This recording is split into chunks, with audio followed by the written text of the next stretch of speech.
जय हिंद दोस्तों।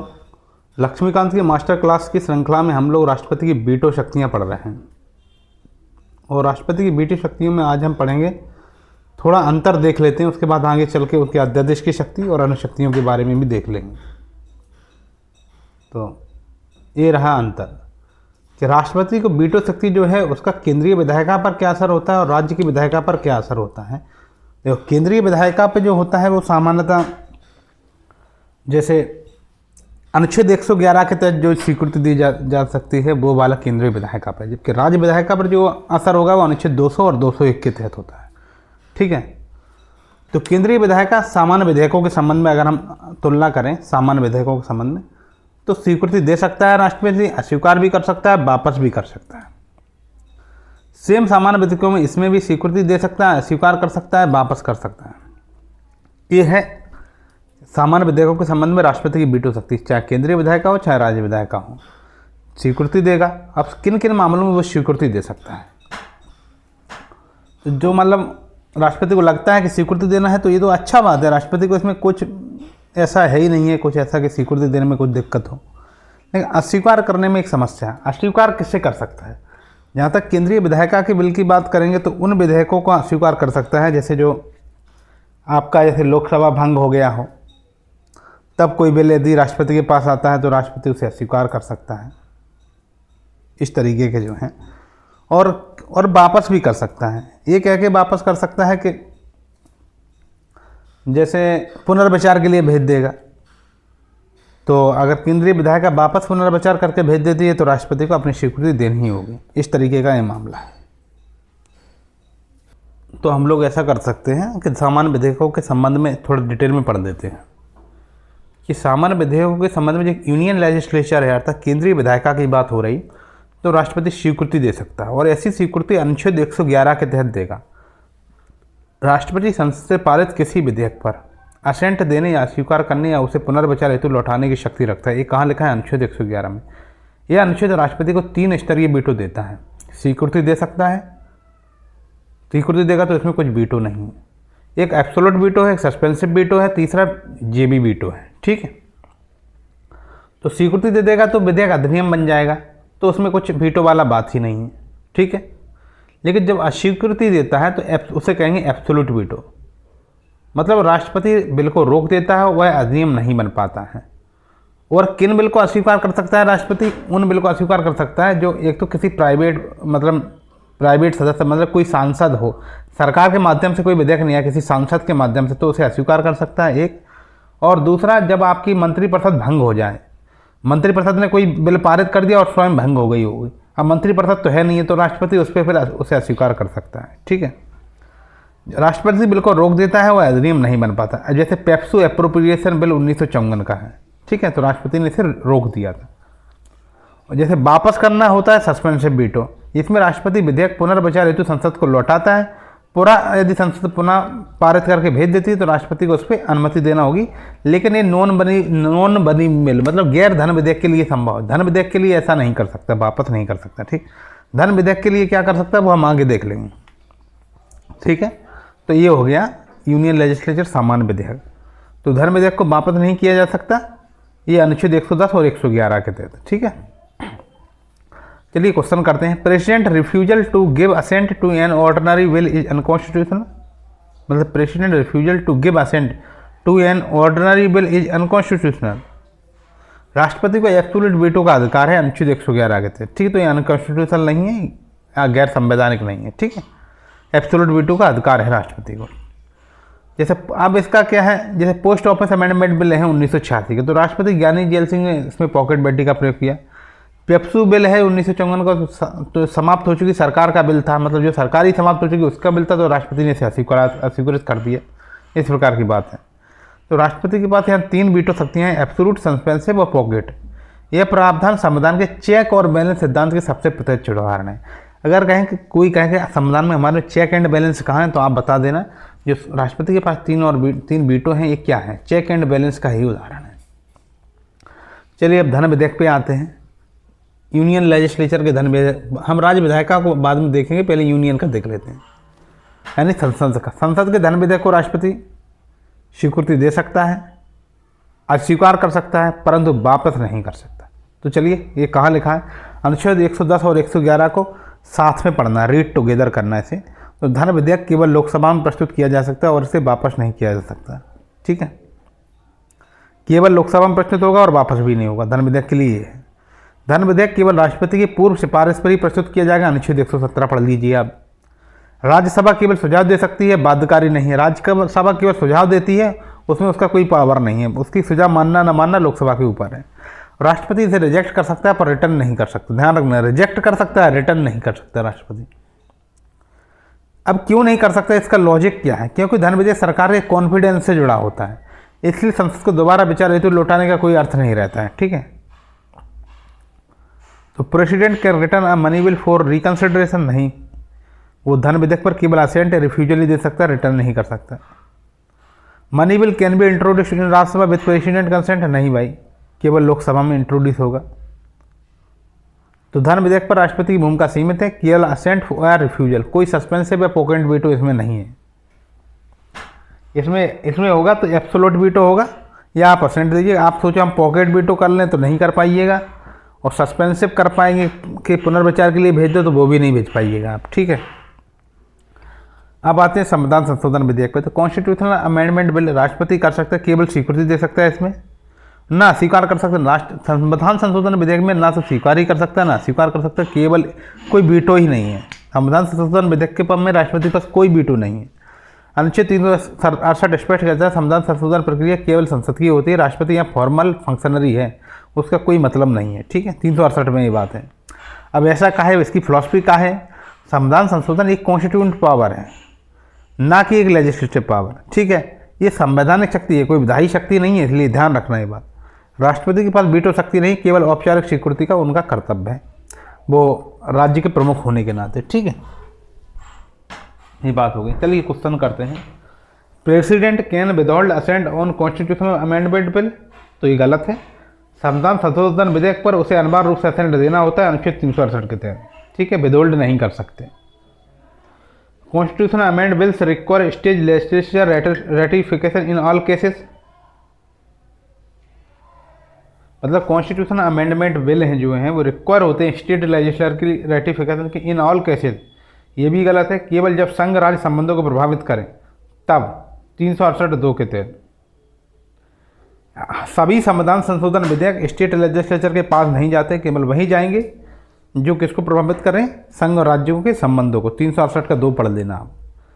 राष्ट्रपति केवल हस्ताक्षर करता है, निर्णय करता नहीं, इस पर वीटो की कोई गुंजाइश नहीं है। संविधान संशोधन विधेयक की बात करें। अब आते हैं राज्य विधायिका पर। ठीक है, राज्य विधायिका में क्या है, संवैधानिक आधार अनुच्छेद 200 या गवर्नर का पावर है, और 201 प्रेसिडेंट का इन्वॉल्वमेंट होता है। 200 और 200 ये आपको पढ़ना है।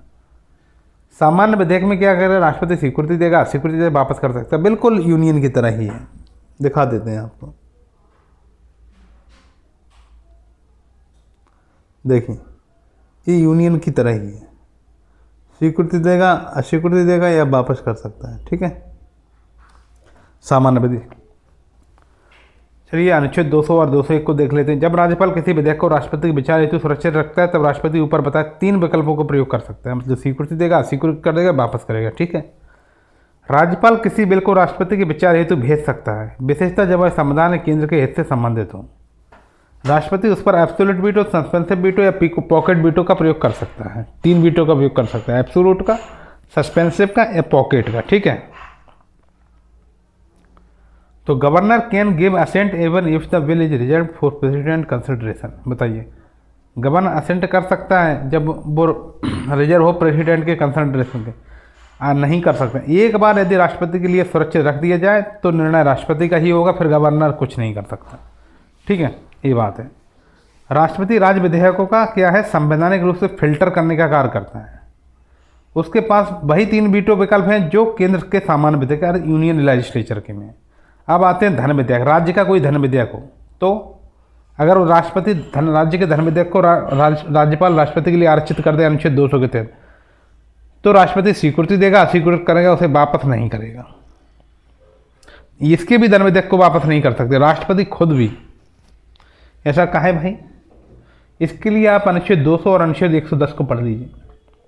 वहाँ हमने अनुच्छेद 110 और 111 को पढ़ा था। यहाँ अनुच्छेद 200 और अनुच्छेद 110 को पढ़ते हैं।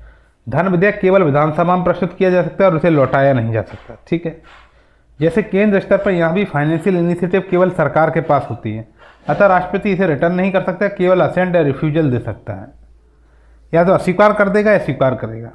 ठीक है, तो राज्य स्तर पर धन विधेयक का भी वही नियम है, उसे रिटर्न नहीं किया जा सकता। राष्ट्रपति भूमिका इसमें सीमित है, असेंट है या रिफ्यूजल मात्र के लिए है, रिटर्न नहीं कर सकते, मतलब सस्पेंसिव वीटो नहीं है राष्ट्रपति को इसमें। ठीक है, जो रिटर्न करना है उसे सस्पेंसिव वीटो बोलते हैं, निलंबनकारी वीटो। ठीक, अब आते हैं इसके विधेयक में, जो धन विधेयक हो गया। अब संविधान संशोधन, तो राज्य विधेयक में संविधान संशोधन विधेयक पेश ही नहीं होते। क्यों नहीं होते? 368 के 1 में लिखा है संविधान संशोधन करने की शक्ति केवल संसद को है, केवल संसद को है संशोधन करने की शक्ति, न राष्ट्रपति को संशोधन करने की शक्ति है, न राज्य की विधानसभा को है। तो स्टेट क्वेश्चन करते हैं, state legislature can initiate constitutional amendment bill related to state list? नहीं भाई, इनिशिएट नहीं कर सकते, केवल संसद के लिए है। अनुच्छेद 368 एक पढ़ लो। President assent is required for ratification by state. Ratification राज्य का कार्य, असेंट संसद स्तर पर होगा। ठीक है, तो राज्य विधानमंडल को संविधान संशोधन प्रारंभ करने की शक्ति नहीं है, यह शक्ति यूनियन सुप्रीमेसी का प्रतीक है। चलिए एक तुलना फिर से कर लेते हैं। केंद्र में सामान्य विधेयक पर स्वीकृति, अस्वीकृति, पुनर्विचार अनुच्छेद 111 तीनों वेटो लागू हैं। वैसे राज्य में सामान्य विधेयक पर स्वीकृति, अस्वीकृति, पुनर्विचार अनुच्छेद 200 और 201 राष्ट्रपति विचार के बाद निर्णय देता है, मतलब। ठीक है, अब धन विधेयक की बात करें तो स्वीकृति या अस्वीकृति पुनर्विचार के लिए नहीं लौटा सकते, वहाँ अनुच्छेद 110 111, यहाँ अनुच्छेद 110 और 200। ठीक है, और राज्य में संविधान संशोधन राज्य में तो लागू ही नहीं होते। केंद्र में संविधान संशोधन को केवल स्वीकृति दी जा सकती है, न तो वापस किया जा सकता है और ना ही अस्वीकार किया जा सकता है, क्योंकि वो कोई विधायी शक्ति नहीं है, वो कॉन्स्टिट्यूशन पावर है, संवैधानिक शक्ति है वो।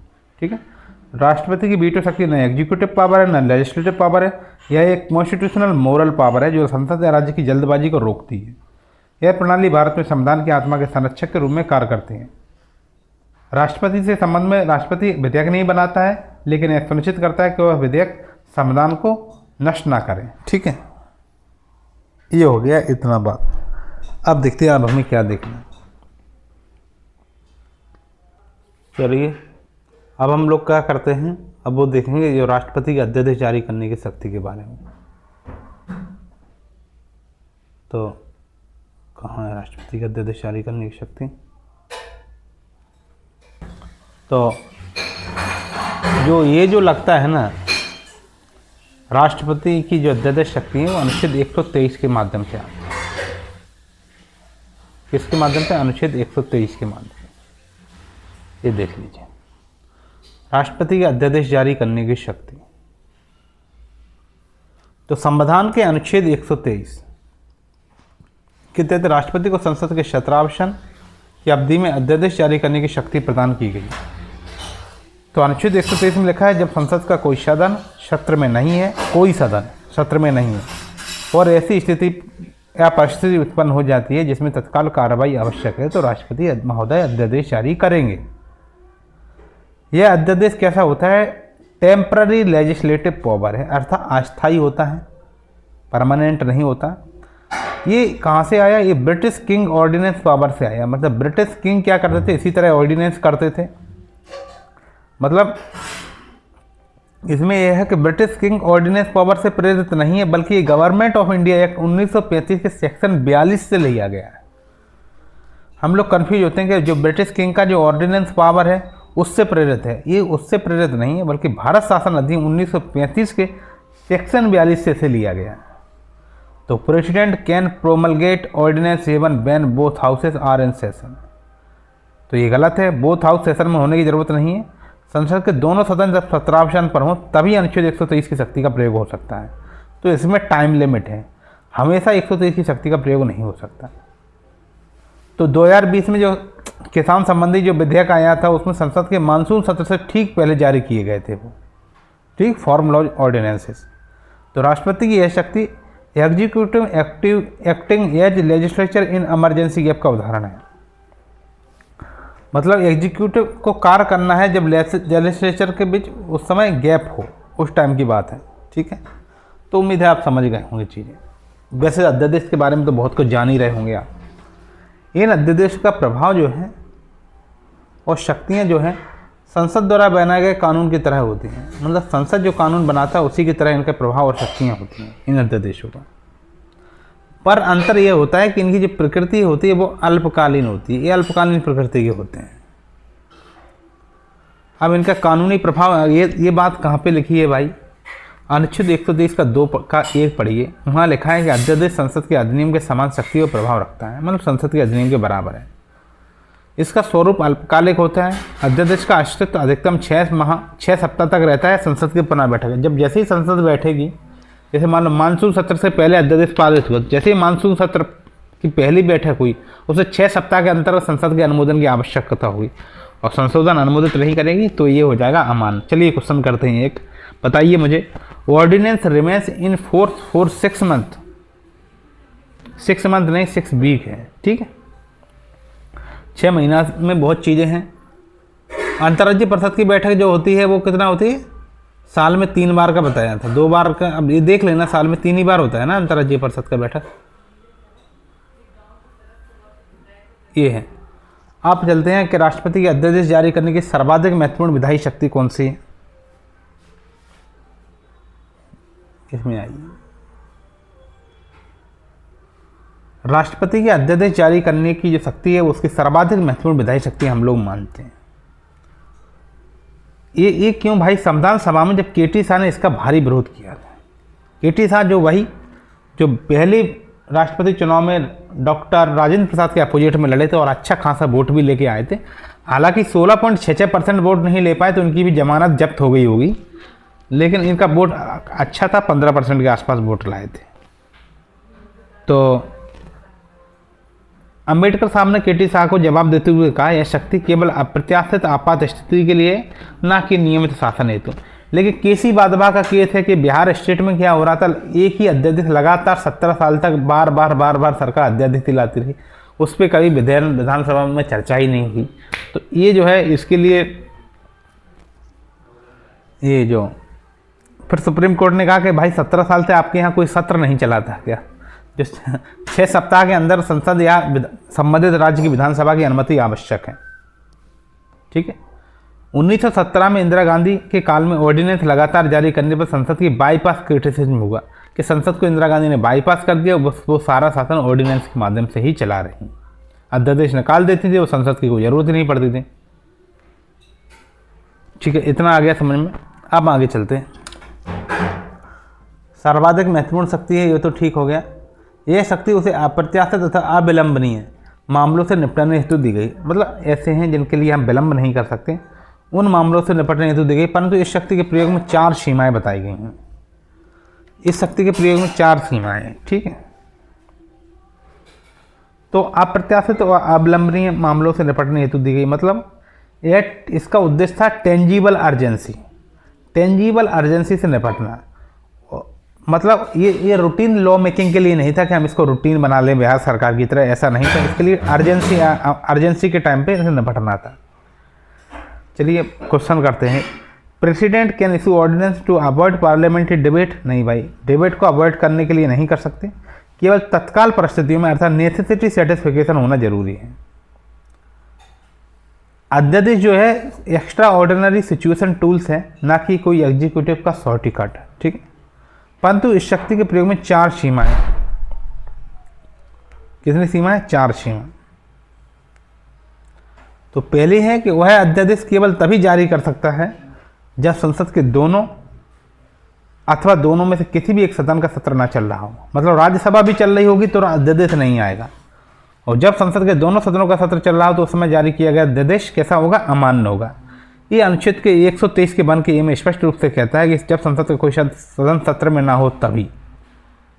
तो राष्ट्रपति की ऐसी शक्ति सत्र अवसान के अंतराल की भरपाई है। जब सत्र नहीं चल रहा हो तो कुछ ना कुछ तो करना पड़ेगा, उसके लिए ये शक्ति राष्ट्रपति को दी गई है। यह विधायिका की समानांतर शक्ति नहीं है। ठीक, ये बात हमें पता होना चाहिए, ये पैरेलल लेजिस्लेशन के बराबर नहीं है। ठीक है, चलिए क्वेश्चन करते हैं। If one house is in session president can not issue ordinance, मतलब जारी कर सकता है क्योंकि विधेयक दोनों सदनों से पारित होना आवश्यक है। ठीक है, मतलब हम ये पूछ रहे हैं कि यदि क्या है एक हाउस सत्र में है तो क्या राष्ट्रपति जो ऑर्डिनेंस को जारी कर सकते हैं कि नहीं, बताइए। अब जैसे 2019 में Muslim women protection of right on marriage ordinance आया था, संसद के एक सदन का सत्र ही चल रहा था उस समय, तो इसके लिए हमने ऐसा ऑर्डिनेंस हम जारी कर सकते हैं। राष्ट्रपति सिर्फ तब अध्यादेश जारी कर सकता है जब संसद लॉ ना बना सके, और लॉ कब नहीं बना सकती, जब एक सदन सत्र में हो और एक ना हो तो लॉ नहीं बना सकती संसद, तो राष्ट्रपति अध्यादेश जारी कर सकता है। तो वह अध्यादेश केवल तभी जारी कर सकता है जब संसद के दोनों अथवा दोनों में से किसी भी एक सदन का सत्र ना चल रहा हो। अध्यादेश उस समय भी जारी किया जा सकता है जब संसद में केवल एक सदन का सत्र चल रहा हो, क्योंकि कोई भी विधेयक दोनों सदनों द्वारा पारित किया जाना होता है, ना कि केवल एक सदन द्वारा। जब संसद के दोनों सदनों का सत्र चल रहा हो तो उस समय जारी किया गया अध्यादेश अमान्य है। इस प्रकार राष्ट्रपति की अध्यादेश जारी करने की शक्ति विधायिका के समानांतर शक्ति नहीं है। ठीक है, अब चलते हैं दूसरे पॉइंट पर। दूसरे पॉइंट पर क्या लिखा है, वह कोई अध्यादेश केवल तभी जारी कर सकता है जब वह इस बात से संतुष्ट हो कि मौजूदा परिस्थिति ऐसी है कि उसके लिए तत्काल कार्रवाई करना आवश्यक है। कूपर केस 1970 में सुप्रीम कोर्ट ने कहा, राष्ट्रपति की संतुष्टि पर असद्भाव के आधार पर प्रश्न चिन्ह लगाया जा सकता है। इसका अर्थ है कि राष्ट्रपति द्वारा अध्यादेश जारी करने के निर्णय पर न्यायालय में इस आधार पर प्रश्न उठाया जा सकता है कि राष्ट्रपति ने विचारपूर्वक संसद के एक सदन अथवा दोनों सदनों को कुछ समय के लिए स्थित कर एक विवादास्पद विषय में अध्यादेश प्रख्यापित किया है और संसद को नज़रअंदाज किया है, जिससे संसद के प्राधिकार, हंसी आ रही है मुझे पढ़ के। पॉलिटी बहुत अच्छी चीज़ है यार, पढ़ना चाहिए। संसद के प्राधिकार की प्रवंचना हुई है। 38वें संशोधन अधिनियम 1975 में कहा गया कि राष्ट्रपति की संतुष्टि अंतिम व मान्य होगी तथा न्यायिक समीक्षा से परे होगी, परंतु 44वें संशोधन द्वारा इस संबंध का लोप कर दिया गया, अतः राष्ट्रपति की संतुष्टि को असद्भाव के आधार पर न्यायिक चुनौती दी जा सकती है। राष्ट्रपति की संतुष्टि अर्थात प्रेसिडेंट सेटिस्फिकेशन क्या है? अनुच्छेद 123 के वन में लिखा है कि if he is satisfied that circumstance exist, मतलब न्याय की व्याख्या इसमें क्या है? आर.सी. कूपर केस 1970 का है। आप आर.सी. कूपर को बहुत अच्छे से जान रहे हैं, सेंट्रल बैंक के ये वो थे, डायरेक्टर थे। सुप्रीम कोर्ट ने कहा कि राष्ट्रपति की जो संतुष्टि है जस्टिसिएबल है, मेलाफाइड इंटेंट पर इसे चुनौती दी जा सकती है। इस आर.सी. कूपर केस में 1970 में सुप्रीम कोर्ट ने कहा था। ठीक, ये बात ध्यान रखना। 38वें संशोधन 1975 में ये जोड़ा गया कि राष्ट्रपति की संतुष्टि फाइनल है और कंक्लूसिव है, इसे जुडिशियल रिव्यू से परे होगी। 44वें संशोधन 1978 कह रहा है कि इस अवैधता को हटा देंगे हम और फिर से जुडिशियल रिव्यू को बहाल कर देंगे। तो president satisfaction in issuing ordinance is beyond judicial review, तो ऐसा नहीं है। 44वें संशोधन के बाद यह जुडिशियल रिव्यूएबल है, जो इसका जुडिशियल रिव्यू हो सकता है प्रेसिडेंट की संतुष्टि का। अब कोर्ट के अनुसार यह अध्यादेश कलरेबल एक्सरसाइज ऑफ पावर हो गया या संसद के बाईपास करने के लिए, तो वह रद्द किया जा सकता है। देखिए ऐसा है, संसद जो होती है उसके सत्र को स्थगित करने की शक्ति अनुच्छेद 85 के तहत किसको है? राष्ट्रपति को है। तो राष्ट्रपति महोदय क्या करेंगे? संसद को पहले स्थगित कर देंगे और कहेंगे सारी संसद का कोई भी सत्र नहीं चल रहा है, अब मैं अध्यादेश जारी करता हूँ। तो जब कोई ऐसा विवादास्पद विषय है और राष्ट्रपति ने जानबूझकर संसद का सत्र स्थगित कर दिया ताकि वो ऐसा अध्यादेश पारित कर सके जो विवादास्पद है, तो इसका जुडिशियल रिव्यू संभव है। ठीक है, ये बात है। तो सभी मामलों में अध्यादेश जारी करने की उसकी शक्ति केवल समय अवधि को छोड़कर संसद की कानून बनाने की शक्तियों को समझती भी ही है। केवल समय अवधि का फर्क है, जो हम पहले भी आपको बताए थे। ये जो लिखा है समय अवधि को छोड़, समष्टि विस्तीर्ण है। ठीक है, या सम विस्तीर्ण है, मतलब समान विस्तार उसका हो सकता है। इसकी दो विवक्षाएं हैं। अध्यादेश केवल उन्हीं मुद्दों पर जारी होगा जिन पर संसद कानून बना सकती है। अब ये नहीं है कि संसद कानून नहीं बना सकती, वहाँ भी आप अध्यादेश लगा दिए, नहीं है। और अध्यादेश पर वही संवैधानिक सीमाएं होती हैं जो संसद द्वारा बनाए गए किसी कानून की होती हैं। अतः एक अध्यादेश किसी भी मौलिक अधिकार का लघुकरण अथवा उसको छीन नहीं सकता, मौलिक अधिकार को नहीं छीन सकता अध्यादेश, ठीक है। तो इसके लिए आर्टिकल 123 का 3 पढ़िए, उसमें लिखा है every ordinance issued under the article shall have the same force and effect as an act of parliament, यानी अध्यादेश संसद के अधिनियम के समान ही प्रभाव रखता है। अध्यादेश शक्ति कोई स्वतंत्र या समानांतर विधायिका का नहीं है, ये केवल टेम्पररी सब्स्टिट्यूट है जब संसद अनुपस्थित होती है उसके लिए। चलिए क्वेश्चन करते हैं। President ordinance making power is coextensive with parliament in all respects, तो ये गलत है। सही ये है कि एक्सपेंड ड्यूरेशन यानी समय सीमा के मामले में अलग है, को एक्सटेंसिव है लेकिन इन ऑल रिस्पेक्ट में नहीं हो सकता। अगर ऑल रिस्पेक्ट की बात करो तो समय सीमाएं अलग है। अब संविस्तीर्ण का मीनिंग हम समझते हैं। इसका अर्थ है वही विषय सूची जो लिस्ट 1 और लिस्ट 2 पर अध्यादेश जारी किया जा सकता है, जिस पर संसद कानून बना सकती है, उसी पर आप अध्यादेश जारी कर सकते हैं, ठीक है। ये बात होगी। अध्यादेश केवल उन्हीं मुद्दों पर होगा जिन पर संसद कानून बनाएगी। तो 123 के 1 में राष्ट्रपति केवल उन्हीं विषयों पर अध्यादेश जारी करेगा जो यूनियन लिस्ट और कनकरेंट लिस्ट। अच्छा, president can issue ordinance on state list subject, तो स्टेट लिस्ट सब्जेक्ट पर नहीं होगा, राज्य सूची के विषय पर नहीं होगा, और केवल संसद के अधिकार क्षेत्र में आने वाले विषयों पर ही अध्यादेश जारी कर सकता है। जैसे जीएसटी या सिटीजनशिप पर अध्यादेश जारी किया क्योंकि संसद के विषय थे, लेकिन पुलिस या पब्लिक ऑर्डर जैसे विषय पर अध्यादेश राष्ट्रपति जारी नहीं कर सकते क्योंकि वो राज्य सूची के विषय हैं। तो ठीक है, एक तो ये हो गया। तो अध्यादेश पर वही संवैधानिक सीमाएं होती हैं जो संसद द्वारा बनाए गए किसी कानून की होती हैं। अतः एक अध्यादेश किसी भी मौलिक अधिकार का लघुकरण अथवा उसको छीन नहीं सकते। ये कहाँ लिखे हैं? अनुच्छेद 13 में जो लॉ की परिभाषा दी गई, विधि की परिभाषा दी गई, तो 13 के 3 के ए में लिखा है लॉ में ऑर्डिनेंस भी शामिल है।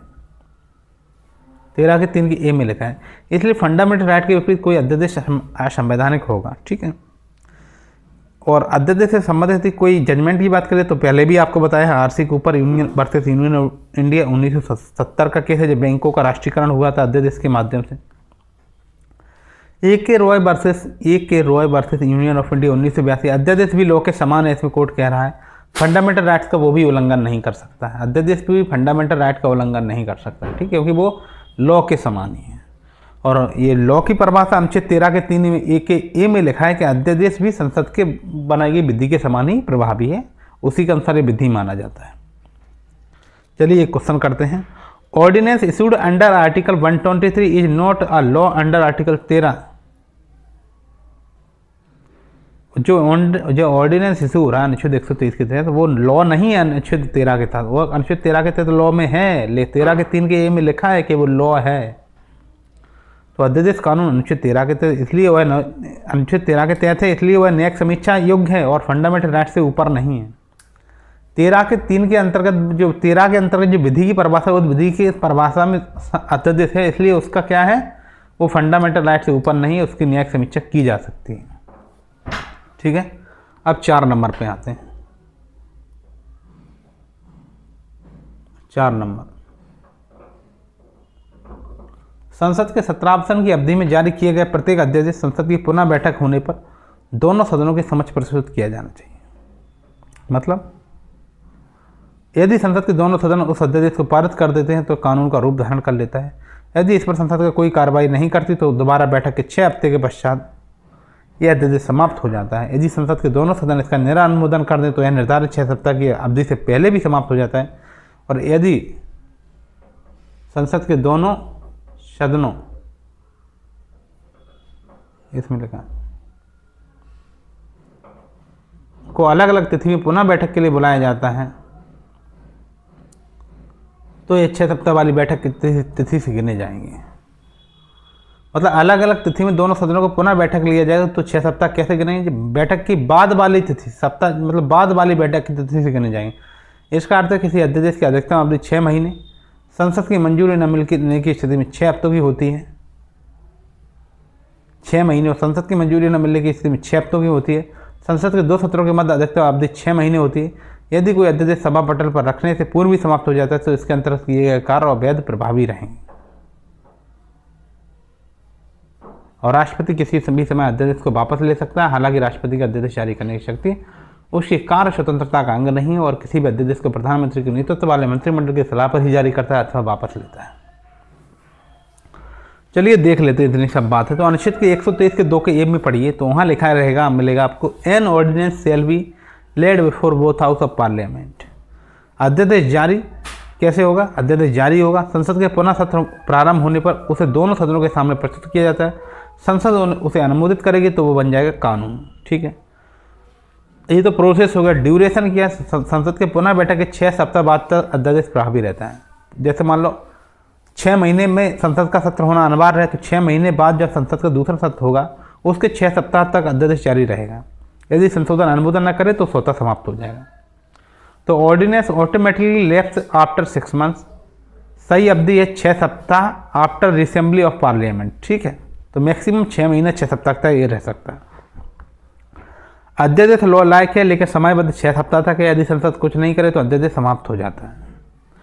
यदि दोनों संसद के दोनों सदनों की बैठक अलग अलग तिथि में हो तो 6 सप्ताह बाद वाली बैठक की तिथि गिने जाएंगे। मतलब यह क्या है? यदि लोकसभा पहले और राज्यसभा बाद में सत्र में आती है, लोकसभा पहले आ गई सत्र में, राज्यसभा बाद में सत्र में आ रही, तो समय गणना जो होगी बाद वाले सत्र से शुरू होगी।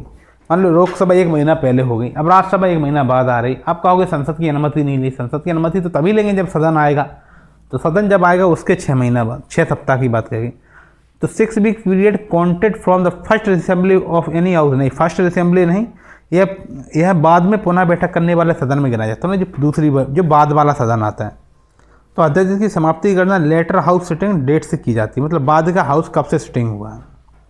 जैसे 1 जनवरी को लोकसभा बैठी और 1 फरवरी को राज्यसभा आई, तो फिर जो 6 सप्ताह का जो काउंट होगा, यानी 42 दिन बाद होगा, तो वो 1 फरवरी से होगा।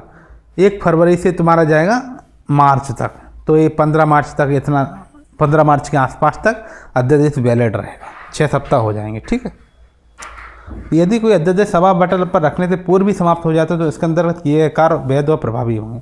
यह doctrine of de facto validity कहलाता है। वह अध्यादेश के आधार पर किए गए कार्य उसके लैप्स के बाद भी प्रभावी रहते हैं। इससे संबंधित एक केस भी है, state of Orissa versus Bhupendra Kumar Bose 1962 का केस है।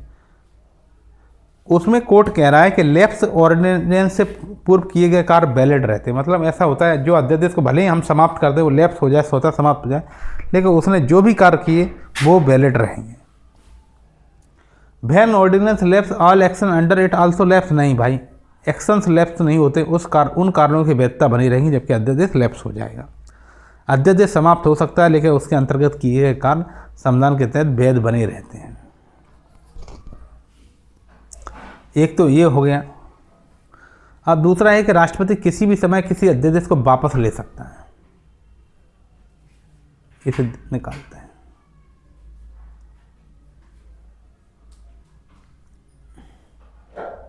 यहाँ जो क्या था, राष्ट्रपति किसी भी समय किसी अध्यादेश को, ये मैं हाईलाइट कर देता हूँ, राष्ट्रपति किसी भी समय किसी अध्यादेश को वापस ले सकता है। ठीक है, इसका क्या मतलब है? हालांकि राष्ट्रपति की अध्यादेश जारी करने की जो शक्ति है उसकी कार्य स्वतंत्रता का अंग नहीं है और किसी भी अध्यादेश को प्रधानमंत्री के नेतृत्व वाले मंत्रिमंडल की सलाह पर ही जारी करता अथवा वापस लेता। वापस ले सकता है किसी भी समय जारी कर सकता है जब संसद का सत्र नहीं चल रहा हो, लेकिन सब ये मंत्रिपरिषद की सलाह पे ही होगा। ठीक, ये बात है।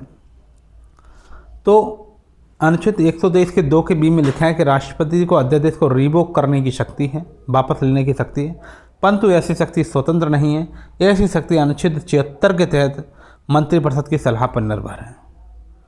तो चलिए क्वेश्चन करते हैं। President can withdraw ordinance on his own description, मतलब president can withdraw ordinance on his own description, अपने डिस्क्रिप्शन पे नहीं भाई, मंत्रिपरिषद की सलाह पे विड्रॉ कर सकता है, खुद के डिस्क्रिप्शन पे नहीं कर सकता।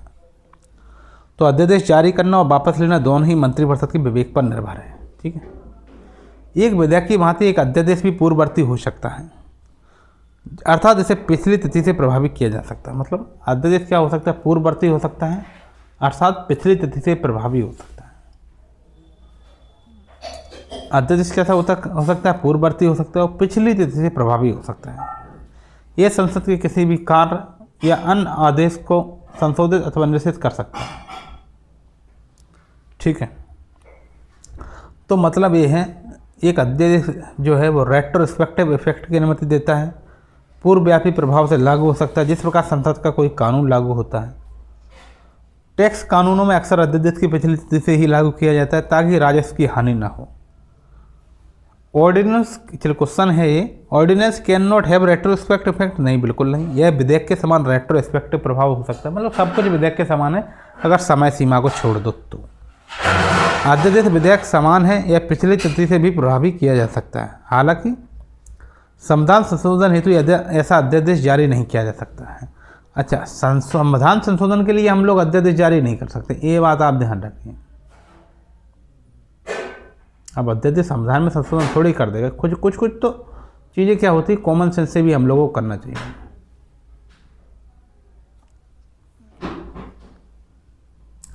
यह किसी कर विधि को भी परिवर्तित कर सकता है अथवा संशोधित कर सकता है। हालांकि संविधान संशोधन हेतु अध्यादेश जारी नहीं किया जा सकता, संविधान संशोधन नहीं कर सकता। ठीक है, ये बात है। अनुच्छेद 368 कह रहा है कि संविधान संशोधन संसद की विशिष्ट प्रक्रिया से ही किया जा सकता है और राष्ट्रपति की अध्यादेश शक्ति सामान्य विधायी शक्ति है, संविधान संशोधन के लिए शक्ति नहीं। इसीलिए जब ये बात चलती है कि अगर यहाँ से हम अगर आपको डिफाइन करें तो वो वाला देखिए, क्या मौलिक अधिकारों में संशोधन किया जा सकता है, क्या मौलिक अधिकार परिवर्तित किए जा सकते हैं। अगर ऐसी बात चलती है तो उसमें फिर गोलकनाथ बनाम पंजाब राज्य में कोर्ट कह रहा है कि नहीं, मौलिक अधिकारों में संशोधन नहीं किया जा सकता, क्योंकि अनुच्छेद 13 में लिखा है कि कोई भी विधि ऐसी हो, चाहे वो संविधान के लागू होने से पहले से लागू हो या संविधान के लागू होने। अब देखते हैं, जो भारत का जो राष्ट्रपति है उसकी अध्यादेश जारी करने की शक्ति अनोखी शक्ति है। कैसी शक्ति है? अनोखी है, तथा अधिकांश लोकतांत्रिक राज्यों जैसे अमेरिका और ब्रिटेन में प्रयोग नहीं की जाती। तो अमेरिका और ब्रिटेन में ऐसी अध्यादेश जारी करने की शक्ति नहीं है। ठीक है, तो भारत के तहत में जो ऑर्डिनेंस की पावर है वो अनुच्छेद 123 से, जो राष्ट्रपति का अस्थायी विधायी अधिकार है, कि अमेरिका में ऐसा नहीं है, ब्रिटेन में नहीं है। अमेरिका में अध्यादेश केवल एग्जीक्यूटिव ऑर्डर्स हैं, जबकि वहाँ जो है ब्रिटेन में पार्लियामेंट सोवरेनिटी है। तो यहाँ हम लोगों ने क्या किया, पार्लियामेंट सोवरेनिटी को थोड़ा कम किया है अध्यादेश के माध्यम से। भारत के संविधान में फ्लेक्सिबल फेडरलिज्म है, इमरजेंसी डेमोक्रेसी मॉडल अपनाता है, इसलिए यह असाधारण शक्ति दी गई। मतलब कैसा है, फ्लेक्सिबल फेडरलिज्म है प्लस में इमरजेंसी डेमोक्रेसी है। हम डेमोक्रेसी को इमरजेंसी के लिए रखते हैं। तो ऑर्डिनेंस पावर भारत की विशेष लोकतांत्रिक विशिष्टता है। ठीक है, ये बात है। अध्यादेश जारी करने की शक्ति के पक्ष में डॉक्टर भीमराव अम्बेडकर ने संविधान सभा में कहा, अध्यादेश जारी करने की राष्ट्रपति की उस परिस्थिति से निपटने में योग्य बनाती है कि वह आकस्मिक व अचानक उत्पन्न होती है, जब संसद के सत्र कार्यरत नहीं होते हैं।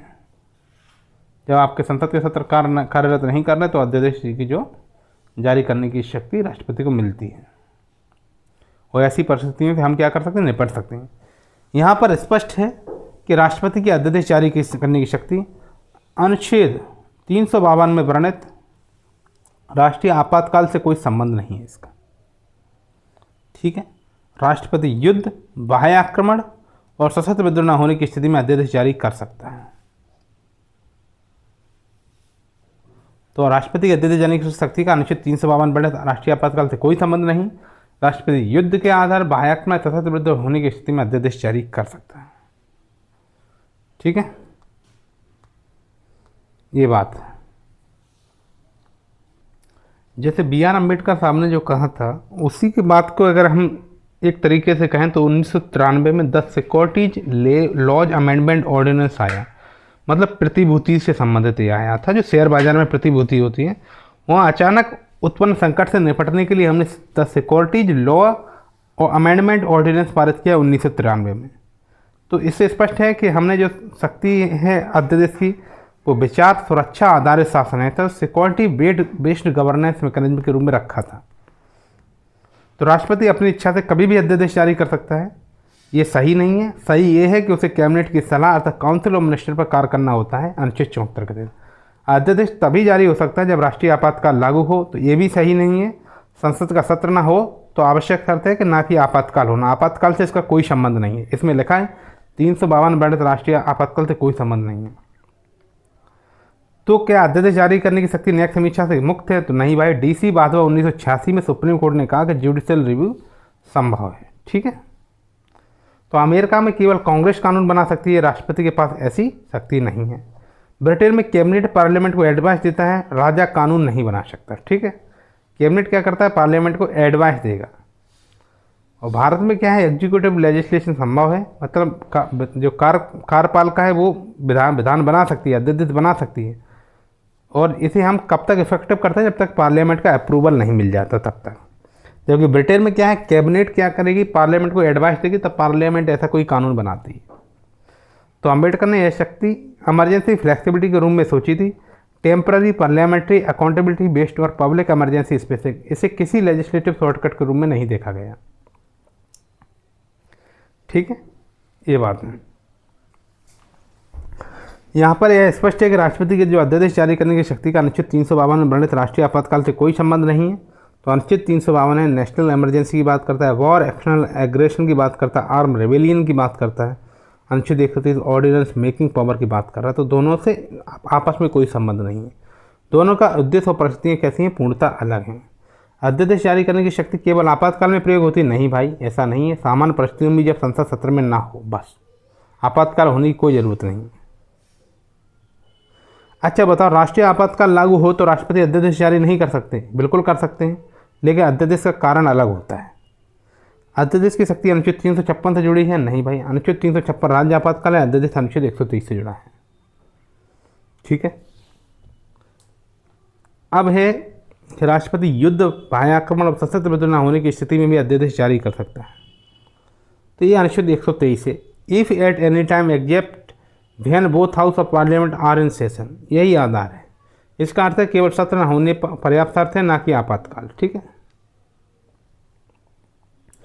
तो ordinance can be issued only when national emergency exists, तो ये गलत है, सामान्य परिस्थितियों में भी संभव है। Ordinance can not be issued during parliamentary session, सही है, जब संसद में सत्र हो तो अध्यादेश जारी नहीं कर सकते। 2019 में ट्रिपल तलाक ऑर्डिनेंस आया, सामान्य परिस्थिति में जारी हुआ, कोई आपातकाल नहीं था, हम लोगों ने किया, तो आपातकाल से इसका संबंध नहीं है। ठीक है, ये बात है। अब चलते हैं आगे।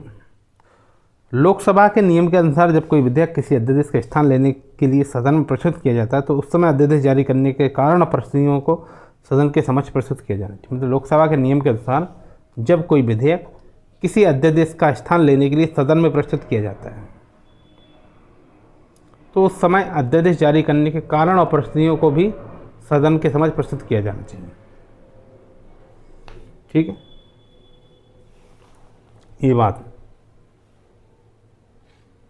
मतलब लोकसभा कह रही है कि कोई विधेयक है, मान लो कोई बिल है, वो किसी अध्यादेश का स्थान लेने के लिए सदन में प्रस्तुत किया जा रहा है तो उस समय अध्यादेश जारी करने के कारण और परिस्थितियों को संसद के समक्ष प्रस्तुत करना चाहिए। सिंपल है। इसके लिए अनुच्छेद 71 लोकसभा रूल्स ऑफ प्रोसीड्यूर है, अर्थात पार्लियामेंट अकाउंटेबिलिटी को सुनिश्चित करता है। पार्लियामेंट प्रेसिडेंट से कारण पूछ नहीं सकती है, पूछ सकती है, क्यों नहीं पूछ सकती? सदन को पूरा कारण बताया जाना चाहिए। एक क्वेश्चन पूछ रहा हूँ मैं आपके, अध्यादेश स्वतः विधेयक बन जाता है? नहीं भाई, इसे पारित करना पड़ता है संसद से। संसद इसे अस्वीकार नहीं कर सकती, बिल्कुल संसद इसे अस्वीकार कर सकती है जब तक अध्यादेश क्या है, प्रभावी है, उसे निरस्त नहीं कर देते। तो यह प्रावधान जो है अध्यादेश को एग्जीक्यूटिव ऑटोक्रेसी बनने से रोकता है। यह पार्लियामेंट सोवरेनिटी की पुनः स्थापना है। Temporary power must face permanent legislature. ठीक है, अब रही बात DC वाधवा के 1986 में राज्यपाल के अध्यादेश बनाने की शक्ति से संबंधित उच्चतम न्यायालय के निर्णय का उल्लेखनीय है। उच्चतम न्यायालय का निर्णय है इसमें DC वाधवा केस में, ये वाला। तो बिहार के राज्यपाल ने 1967 से 1981 के बीच 256 ऑर्डिनेंस जारी किए, जिनमें से कुछ 14 वर्ष तक प्रभावी रहे। तो क्या है इसमें एक की जजमेंट था DC वाधवा 1986 वाला। DC वाधवा केस में राज्यपाल की अध्यादेश बनाने की शक्ति संबंधित उच्चतम न्यायालय सुप्रीम कोर्ट का निर्णय उल्लेखनीय है। इसमें न्यायालय द्वारा कहा गया कि 1967 से 1981 के बीच राज्यपाल द्वारा 256 आदेश जारी किए गए और इन्हें समय समय पर पुनः जारी करके 1 से 14 वर्ष तक प्रभावी रखा गया। वाह रे वाह। ठीक है,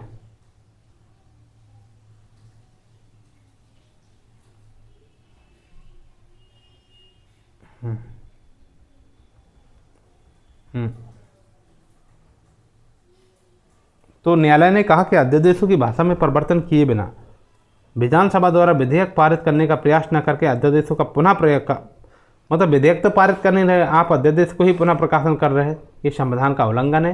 तो इस प्रकार के पुनः प्रकाशित अध्यादेश रद्द होने चाहिए। यह कहा गया कि अध्यादेश द्वारा विधि बनाने की वैकल्पिक शक्ति को राज्य विधायिका की विधायी शक्ति का विकल्प नहीं बनाना चाहिए, इस प्रकार की बात है। तो सुप्रीम कोर्ट ने repromulgation of ordinance is a fraud on the constitution, अध्यादेश की शक्ति टेम्पररी है, लेजिस्लेटिव गैप फिलिंग है, ना कि परमानेंट सब्स्टिट्यूट है अध्यादेश। चलिए कुछ क्वेश्चन करते हैं। Repromulgation of ordinance is constitutionally valid, नहीं भाई, यह संविधान का उल्लंघन है। Court can not review ordinance, बिल्कुल कर सकता है, जुडिशियल रिव्यू संभव है। Governor act independently while issuing ordinance, यह काउंसिल ऑफ मिनिस्टर की सलाह पर ही कार्य करता है। डीसी बादबा केस ने रूल बाय ऑर्डिनेंस के दुरुपयोग को रोकने के संवैधानिक दीवार खड़ी की। यह केस भारतीय लोकतंत्र में लेजिस्लेटिव सुप्रीमेसी का प्रतीक है। ठीक है, अब हम राष्ट्रपति की क्षमादान की शक्तियों के बारे में पढ़ें। चलिए क्षमादान की शक्ति को अब थोड़ा अच्छे से देख लेते हैं। तो संविधान का जो अनुच्छेद है 72, उसमें है राष्ट्रपति की क्षमादान की शक्ति। तो संविधान के अनुच्छेद 72 में राष्ट्रपति की उन व्यक्तियों को क्षमा करने की शक्ति प्रदान की गई है जो निम्नलिखित मामलों में किसी अपराध के लिए दोषी करार दिए गए। कौन कौन से मामलों में? निम्नलिखित मामलों, ठीक है। एक तो संघीय विधि के विरुद्ध किसी अपराध में दिए गया दंड हो तो राष्ट्रपति क्षमा करेगा। सैन्य न्यायालय द्वारा दिया गया दंड हो तो कर देगा। यदि दंड का स्वरूप मृत्युदंड हो, 3 जगह में राष्ट्रपति को यह शक्ति है। तो अनुच्छेद 72 राष्ट्रपति को 3 प्रकार के मामलों में क्षमादान देने की शक्ति दी गई। यह शक्ति न्यायपालिका के ऊपर एक एग्जीक्यूटिव रेमेडी है, अर्थात कार्यकारी उपचार के रूप में कार्य करता है। इसका संवैधानिक आधार क्या है? यह शक्ति ब्रिटिश संविधान के रॉयल प्रीरोगेटिव ऑफ मर्सी से ली गई है, अर्थात ब्रिटिश संविधान से ली गई है। और भारत में यह शक्ति न्यायिक नहीं है बल्कि संवैधानिक दया शक्ति कॉन्स्टिट्यूशनल क्लेमेंसी पावर कहलाती है। ये न्यायिक शक्ति नहीं है, ये संवैधानिक दया शक्ति है, कॉन्स्टिट्यूशनल क्लेमेंसी पावर है। चलिए क्वेश्चन करते हैं, बताइए मुझे। President pardon power is judicial in nature, nature में जुडिशियल है? हाँ, नेचर में जुडिशियल नहीं है, कार्यपालिका की संवैधानिक शक्ति है, अर्थात कार्यपालिका का एग्जीक्यूटिव रेमेडी है। Care Singh versus union of India 1989 का मामला है, जिसमें सुप्रीम कोर्ट ने कहा था president act under article 72 not as court but as the constitutional head guided by justice not law. President act under article 72 not as a court, court की तरह act नहीं करेगा, परंतु कॉन्स्टिट्यूशनल हेड होने के नाते, संविधान का प्रमुख होने के नाते गाइडेड करेगा बाय जस्टिस नॉट लॉ। राष्ट्रपति की क्षमादान शक्ति संविधान की करुणा का औजार है, न्यायपालिका की गलती का सुधार नहीं। ठीक है, ये बात है। अब 3 मामलों में लागू हो रही, संघीय विधि के विरुद्ध, सैन्य न्यायालय के विरुद्ध, मृत्युदंड में। इसे समझे, संघीय विधि मतलब यूनियन लॉ, उन विषयों पर जिनमें क्या संघ सरकार कानून बना सकती है। जब अपराध किसी यूनियन लिस्ट विषय पर, यूनियन लिस्ट समझ रहे हैं आप? जो यूनियन लिस्ट का मतलब क्या है? यूनियन लिस्ट का मतलब है जब अपराध किसी केंद्र सरकार के अधीन आने वाले कानूनों पर हो रहा है, जैसे एनडीपीएस एक्ट है, आर्म्स एक्ट है, इनकम टैक्स है, ये क्या यूनियन लिस्ट से संबंधित है। तो यहाँ अनुच्छेद 72 के साथ राष्ट्रपति को क्षमा की शक्ति है। ठीक है, लेकिन सैन्य न्यायालय द्वारा दिया दंड, जैसे राष्ट्रपति सेना अधिनियम, नौसेना अधिनियम, वायुसेना अधिनियम, ये जो अधिनियम है इनके अंतर्गत दिए गए दंड को कम कर सकता है या रद्द कर सकता है। ये अनुच्छेद 72 के बन के बी के तहत है। ठीक है, और अब आते हैं इसमें मृत्युदंड। तो ये 72 के स्वाभाविक है, ये ए में है। जैसे मान लो ये 72 के बन के ए में है, ए है तो ये 72 के बी में होगा, ये 72 के सी में होगा, इस तरीके की बात है। तो मृत्युदंड कैसे? मृत्युदंड जो 72 के बन के सी में है। यदि किसी व्यक्ति को मृत्युदंड दिया गया है तो राष्ट्रपति उसे क्षमादान कर सकता है, उसे लघुकरण कर सकता है, उसको स्थगन कर सकता है। इससे संबंधित एक केस है मारूराम वर्सेस यूनियन ऑफ इंडिया 1980 का केस है। मारूराम वर्सेस यूनियन ऑफ इंडिया 1980 का केस है। इसमें राष्ट्रपति की जो क्लेमेंसी पावर है, यानी क्षमादान की जो शक्ति है, वो संवैधानिक है और न्यायिक समीक्षा के अधीन है। ऐसा नहीं है कि राष्ट्रपति की क्षमादान की शक्ति की न्यायिक समीक्षा नहीं की जा सकती। ये किस केस में कहा? मारूराम वर्सेस यूनियन ऑफ इंडिया 1980 में कोर्ट कह रहा है कि न्यायिक समीक्षा के अधीन है। ठीक है, तो चलिए कुछ क्वेश्चन करते हैं। President can not pardon death sentence, तो राष्ट्रपति मृत्युदंड को पूर्ण रूप से माफ़ कर सकता है, ऐसा नहीं है कि नहीं कर सकता है। Governor can also pardon death sentence, राज्यपाल केवल स्थगन या लघुकरण कर सकता है, डेथ को पूरी तरह से क्षमा नहीं कर सकता। कौन? राज्यपाल। उसको रोक स्थगन कर सकता है, उसका लघुकरण कर सकता है। कौन? राज्यपाल। ये बात है। तो राष्ट्रपति की क्षमादान शक्ति जो यूनियन लॉ, मिलिट्री जस्टिस और डेथ पेनल्टी तक विस्तारित है। तो राष्ट्रपति की क्षमादान शक्ति है न्यायपालिका से स्वतंत्र है। क्या है? ऐसी शक्ति जो राष्ट्रपति की है वो क्या है? न्यायपालिका से स्वतंत्र है। और राष्ट्रपति इस शक्ति का प्रयोग करने के लिए किसी न्यायालय की तरह पेश नहीं आता। राष्ट्रपति ऐसी शक्ति का प्रयोग करने के लिए किसी न्यायालय की तरह पेश नहीं आएगा। न्यायपालिका से स्वतंत्र है और ऐसी शक्ति का प्रयोग करने के लिए किसी न्यायालय की तरह पेश नहीं होगा। राष्ट्रपति की न्यायिक शक्ति दो रूप में है। एक तो विधि के प्रयोग में होने वाली न्याय गलती को सुधारने के लिए, विधि के प्रयोग में होने वाली न्याय गलती को सुधारने के लिए, और यदि राष्ट्रपति दंड का स्वरूप अधिक कड़ा समझता है तो उसका बचाव प्रदान करने के लिए। मान लो किसी को विधि के प्रयोग में कोई गलती हो गई, न्याय गलती, तो उसे सुधार देंगे, या राष्ट्रपति को लगता है कि दंड कुछ ज़्यादा ही कड़ा दी गया तो उसके बचाव प्रदान करने के लिए। ये शक्ति न्यायपालिका से स्वतंत्र है। राष्ट्रपति इस शक्ति का प्रयोग करने के लिए किसी न्यायालय की तरह पेश नहीं आएगा। वो न्यायिक शक्ति नहीं है कि वो न्यायालय की तरह पेश नहीं आता। और इसकी न्यायिक शक्ति के दो रूप हैं। ठीक है, इसको समझते हैं। राष्ट्रपति न्यायिक पुनरीक्षण नहीं करता, वह संविधान की करुणा आधारित दृष्टि से निर्णय लेता है। इसका मतलब यह है care Singh versus union of India में राष्ट्रपति न्यायिक निर्णय को रीओपन नहीं करता बल्कि री एग्जामिन करता है मर्सी के बेसिस पर। ठीक है, ये अप्रूव सुधाकर वर्सेस आंध्र प्रदेश 2006 का केस है। कोर्ट ने इसमें कहा कि राष्ट्रपति का जो निर्णय है जुडिशियल रिव्यू के अधीन है यदि वह मेलाफाइड, इरिलीवेंट या डिस्क्रिमिनेशनरी कारणों पर आधारित है। तो president decision under article 72 is beyond judicial review, तो ये जुडिशियल या सीमित न्यायिक समीक्षा के अधीन है। ई प्रूव सुधाकर केस में कोर्ट कह रहा है। तो राष्ट्रपति न्यायालय से ऊपर नहीं है, पर न्यायालय के अतिरिक्त करुणामय अधिकार है। राष्ट्रपति की न्यायिक शक्ति के दो रूप हैं। न्याय गलती सुधारना, यदि न्यायिक प्रक्रिया में कोई त्रुटि हुई हो, जैसे साक्ष्य की त्रुटि, कोई प्रोसीड्यूरल लैप्स हो तो, या फिर उसे दया या करुणा के आधार पर यदि सजा अत्यधिक कठोर लगे तो मृत्युदंड को, जैसे आज मृत्युदंड उसने लगे कि ज़्यादा है तो उसे आजीवन कारावास में बदल सकता है। तो president pardon is a matter of legal right for the convict, ये गलत है। सही है कि यह दया का संवैधानिक विशेष अधिकार है, ना कि अधिकार, लीगल राइट नहीं, ये संवैधानिक अधिकार है दया का। ठीक है, ये रही भाई पार्डन अर्थात क्षमा की शक्ति। इसमें दंड और बंदीकरण दोनों को हटाया जाता है। दंड को भी हटा देते हैं, बंदीकरण को भी हटा देते हैं। तो दोषी के सभी दंडादेश और निरर्थता से पूर्णतः मुक्त हो जाता है। मतलब ऐसा लगता है कि पूर्णतः मुक्त हो गया।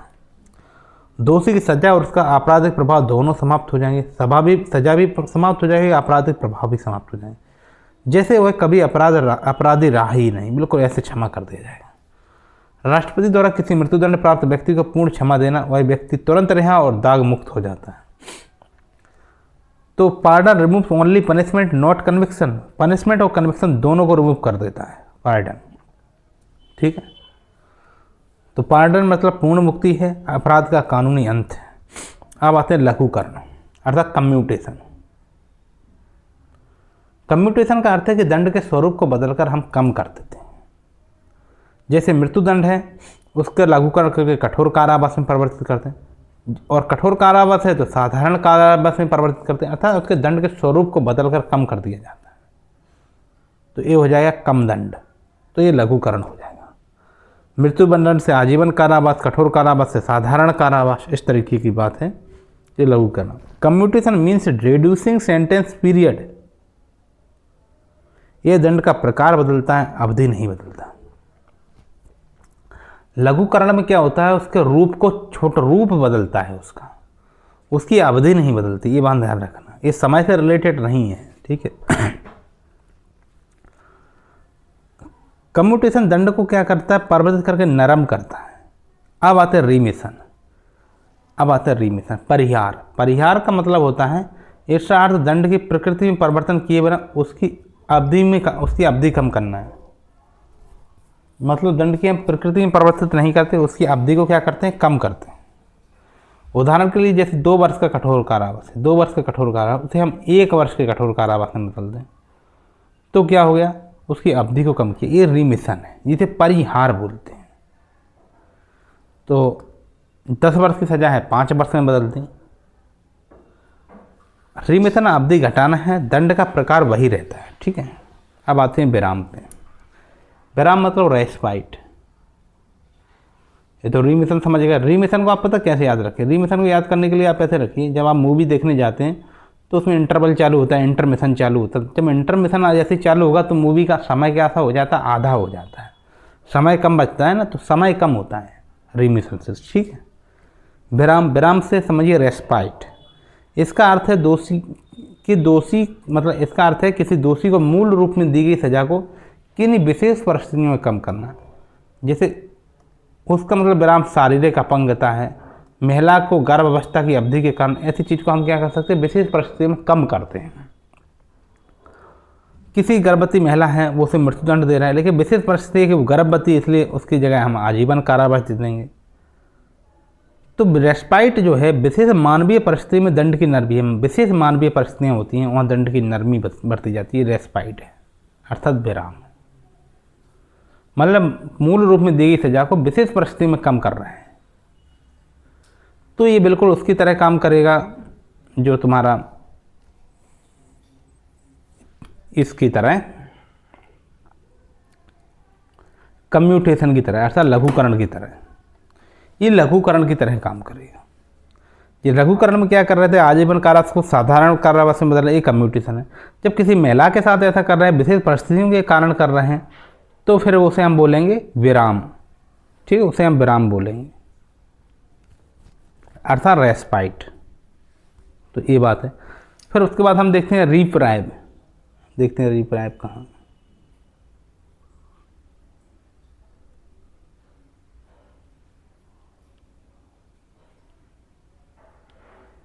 रिप्राइव या प्रविलंबन, इसका अर्थ है किसी दंड या विशेषकर मृत्युदंड पर अस्थायी रोक लगाना। मतलब मृत्युदंड है उसमें हम अस्थायी रूप से रोक लगाते हैं। इसका उद्देश्य है कि दोषी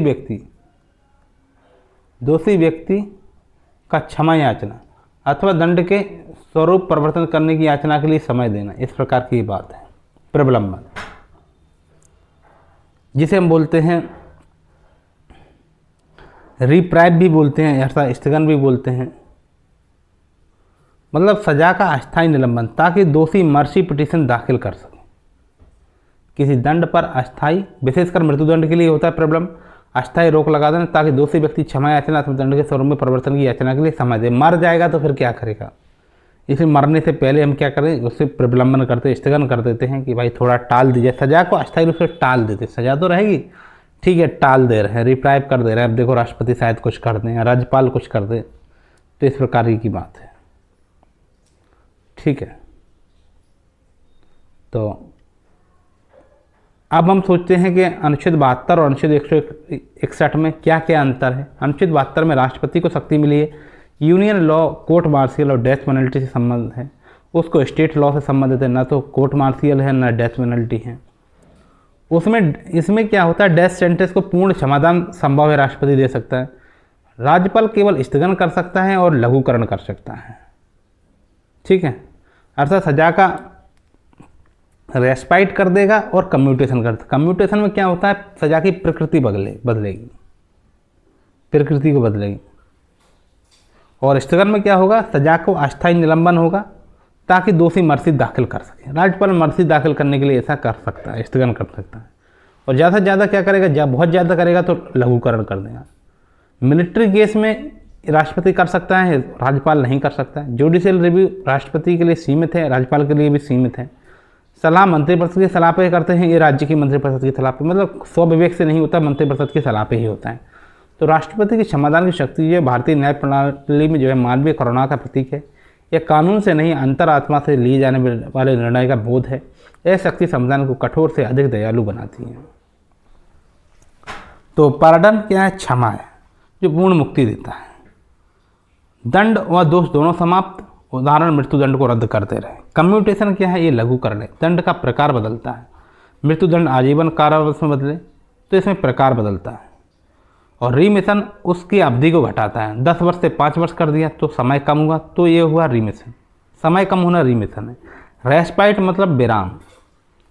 आप हिंदी में बहुत कन्फ्यूज होंगे, विराम क्या है, स्थगन क्या है। स्थगन को प्रविलंबन भी बोलते हैं, ठीक है। रीमिशन तो आपको समझ गए, कम्यूटेशन समझ पार्ट है। रेस्पाइट और रिप्राइव में आप कन्फ्यूज हो सकते हैं। तो रेस्पाइट मतलब विराम, विशेष परिस्थिति में नरमी।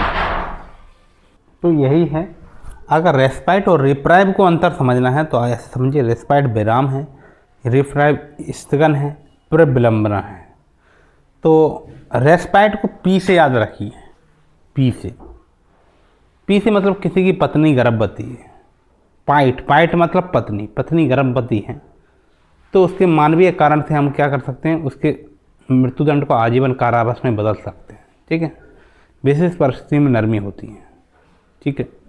रिप्राइव मतलब होता है स्थगन, सजा अस्थायी रूप से रोकी जाती है। मर्सी पिटीशन के लिए समय दिया जाता है, अस्थायी रूप से रोके। ये ज़्यादातर राज्यपाल महोदय कर सकते हैं, रिप्राइव कर सकते हैं, ताकि सजा को अस्थायी रूप से रोक दें। जो सजा आज होना थी वो अगले महीना हो जाएगी, इस प्रकार से रिप्राइव मिल जाएगा। आप फिर मर्सी पिटीशन दाखिल कर लीजिए। ज़्यादातर मृत्युदंड के मामले में ऐसा लोग करते हैं, रिप्राइव, ठीक है। तो ये जो संविधान है ना, संविधान में सरकार का जो स्वरूप है वो संसदीय है। कैसा स्वरूप है? संसदीय स्वरूप है। संविधान में सरकार का स्वरूप है संसदीय, ठीक है, ये बात है। तो ये संबंधित अनुच्छेद कौन सा? अनुच्छेद 74 है। राष्ट्रपति को मंत्रिपरिषद की सहायता और सलाह पर कार्य करना होगा। अनुच्छेद 74 क्या कह रहा है? राष्ट्रपति महोदय हैं, उन्हें मंत्रिपरिषद की सहायता और सलाह पर क्या करना होगा? कार्य करना होगा। और 75 का 3 कह रहा है, 75 का 3 क्या कह रहा है? 75 का 3 कह रहा है कि मंत्रिपरिषद सामूहिक रूप से लोकसभा के प्रति उत्तरदायी है, ठीक है। तो संविधान में सरकार का स्वरूप, आप इससे आप स्पष्ट हो गया कि सरकार का स्वरूप संसदीय है, ठीक है। मतलब भारत की पार्लियामेंट्री फॉर्म ऑफ गवर्नमेंट की नींव रख रहे हैं 2 आर्टिकल। इसका मतलब executive president plus council of ministers. लेकिन पॉलिटिकल रिस्पॉन्सिबिलिटी जो है केवल मंत्रिपरिषद की होती है, राष्ट्रपति की पॉलिटिकल रिस्पॉन्सिबिलिटी नहीं होती है, ठीक है। कार्यकारी में कौन कौन से? कार्यकारी में राष्ट्रपति आएंगे और मंत्रिपरिषद होगी। लेकिन पॉलिटिकल रिस्पॉन्सिबिलिटी की बात करेंगे तो मंत्रिपरिषद की होगी, राष्ट्रपति की नहीं होगी, क्योंकि संविधान में जो स्वरूप है संसद का, जो सरकार का स्वरूप है वो संसदीय है। और जो राष्ट्रपति जो भी कार्य करेगा वो मंत्रिपरिषद की सलाह से करेगा, और मंत्रिपरिषद सामूहिक रूप से लोकसभा के प्रति उत्तरदायी होगी। इसलिए राष्ट्रपति की पॉलिटिकल रिस्पॉन्सिबिलिटी नहीं होगी। मतलब जब मंत्रिमंडल कोई अध्यादेश जारी करता है तो राष्ट्रपति क्या करते हैं? मतलब मंत्रिमंडल ने अध्यादेश जारी करने की सिफारिश की तो राष्ट्रपति ने वही किया, स्वयं निर्णय तो नहीं लिया, तो फिर संसदीय शासन का एक प्रत्यक्ष उदाहरण हम उसे मान सकते हैं। तो भारत में सरकार की प्रकृति अर्ध राष्ट्रपति है, क्योंकि राष्ट्रपति भी कार्यपालिका का हिस्सा है। तो प्रकृति सेमी प्रेसिडेंशियल है, क्योंकि राष्ट्रपति भी कार्यपालिका का हिस्सा है। तो ये गलत है। राष्ट्रपति कार्यपालिका का हिस्सा तो है, पर वह केवल संवैधानिक प्रमुख है, नॉमिनल हेड नहीं। इसलिए भारत में अर्ध राष्ट्रपति सेमी प्रेसिडेंशियल प्रकृति नहीं है। राष्ट्रपति कार्यपालिका का हिस्सा तो है, पर वह केवल संवैधानिक प्रमुख है, अर्थात नॉमिनल हेड नहीं। तो ठीक है, ये क्वेश्चन था कि भारत की जो है सरकार की प्रकृति सेमी प्रेसिडेंशियल है, क्योंकि राष्ट्रपति कार्यपालिका का हिस्सा है। ऐसे क्वेश्चन के कन्फ्यूजन में नहीं पड़ना है। आप सिंपल समझिएगा, राष्ट्रपति कार्यपालिका का हिस्सा है पर नॉमिनल है, ठीक है। यहाँ वास्तविक कार्यपालिका नहीं है राष्ट्रपति। यहाँ हम लोग क्या करते हैं कि राष्ट्रपति को कार्यपालिका से जोड़कर लिटरल सेंस में पकड़ देते हैं कि राष्ट्रपति भी कार्यपालिका है। लेकिन संसदीय स्वरूप का मतलब होता है प्रेसिडेंट एक्ट करेंगे on advice of council of ministers. इसलिए जब भी फॉर्म ऑफ गवर्नमेंट पूछा जाए तो हमेशा उत्तर होना चाहिए पार्लियामेंट्री होगा, ना कि प्रेसिडेंशियल या सेमी प्रेसिडेंशियल, ठीक है। तो संविधान में सरकार का स्वरूप संसदीय है, आप समझ गए होंगे। फलस्वरूप राष्ट्रपति केवल कार्यकारी प्रधान होता है। राष्ट्रपति कैसा प्रधान है? फलस्वरूप राष्ट्रपति जो है ना वो केवल कार्यकारी प्रधान है, कार्यकारी प्रधान होता है। कार्यकारी प्रधान का मतलब क्या है? देखो, कार्यपालिका शक्तियाँ राष्ट्रपति में होगी, अनुच्छेद 53 कह रहा है। कार्यकारी प्रधान का अर्थ होता है सिंबॉलिक हेड, ना कि रियल एग्जीक्यूटिव अथॉरिटी। वास्तविक कार्यकारी शक्ति मंत्रिपरिषद के पास है, अनुच्छेद 53 सिंबॉलिक हेड है, ठीक है। चलिए क्वेश्चन पूछते हैं आपसे। The president exercise the executive power of the union independently, तो इंडिपेंडेंटली नहीं, वह इसे on the aid and advice of the council of ministers से प्रयोग करेगा एग्जीक्यूटिव पावर का। तो कार्यकारी प्रधान जो है शब्द क्या भ्रम पैदा कर रहा है कि राष्ट्रपति कार्यकारी प्रधान, ये शब्द क्या है भ्रम पैदा करता है। इसमें हेड से संबंधित, हेड का मतलब है पावर, हेड का मतलब है पावर, असल में हेड होता है सेरिमोनियल अथॉरिटी। हम हेड को पावर समझने का, प्रधान से पावर समझने का क्या एक भ्रमित हो जाते हैं, जबकि ये पावर ना होकर सेरिमोनियल अथॉरिटी है राष्ट्रपति। और पावर जो है वो काउंसिल ऑफ मिनिस्टर के पास है अनुच्छेद 74 और 75 में। ठीक है, ये बात है। मुख्य शक्तियाँ जो है प्रधानमंत्री के नेतृत्व वाले मंत्रिमंडल में निहित होती हैं, ये बात लिखा है। तो भारतीय शासन की डुअल एग्जीक्यूटिव संरचना है, राष्ट्रपति डी ज्यूर हेड है, प्रधानमंत्री डी फैक्टो हेड है। सभी नीतिगत निर्णय मंत्रिमंडल के माध्यम से लिए जाते हैं। मान लो 2024 का रेल बजट है, उसके प्रस्ताव को राष्ट्रपति के नाम से प्रस्तुत हुआ, तो नीति निर्माण पूर्णतः कौन करेगा?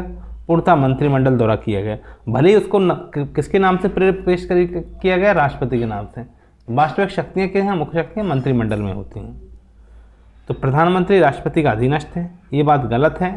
राष्ट्रपति कॉन्स्टिट्यूशनल हेड है, पर प्रधानमंत्री ही वास्तविक नीति निर्माता है, रियल एग्जीक्यूटिव है। राष्ट्रपति नाम मात्र प्रमुख है, प्रधानमंत्री वास्तविक शासक है। यही कारण है कि भारत का कैबिनेट गवर्नमेंट कहलाता है, न कि प्रेसिडेंशियल रिपब्लिक। ठीक है, राष्ट्रपति अपनी कार्यकारी शक्तियों का प्रयोग प्रधानमंत्री के नेतृत्व वाली मंत्रिमंडल के सहायता और सलाह से करता है। ठीक है, 42वां संशोधन 1976 में लिखा था, shall act in accordance with such advice. 44 में 1978 में राष्ट्रपति को एक बार पुनर्विचार के लिए सलाह वापस भेजने की अनुमति दी गई। तो मान लो कोई अध्यादेश राष्ट्रपति ने तभी जारी करेगा जब मंत्रिमंडल ने ऐसी सिफारिश की, स्वतंत्र रूप से नहीं कर सकता। तो आप क्वेश्चन पूछते हैं आपसे, राष्ट्रपति मंत्रिमंडल की सलाह को अस्वीकार कर सकता है?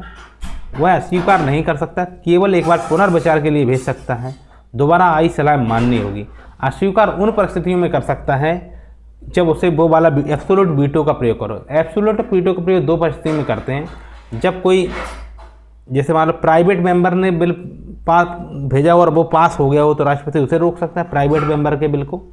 और दूसरा, जब कोई ऐसी संसद ने ऐसा बिल बनाया हो जिसकी लोकसभा या मंत्रिपरिषद भंग हो गई हो, मंत्रिपरिषद भंग हो गई है, तो उस बिल को राष्ट्रपति अस्वीकार कर सकते हैं। ठीक है, तो इससे बाइंडिंग एडवाइस डॉक्ट्रिन आता है।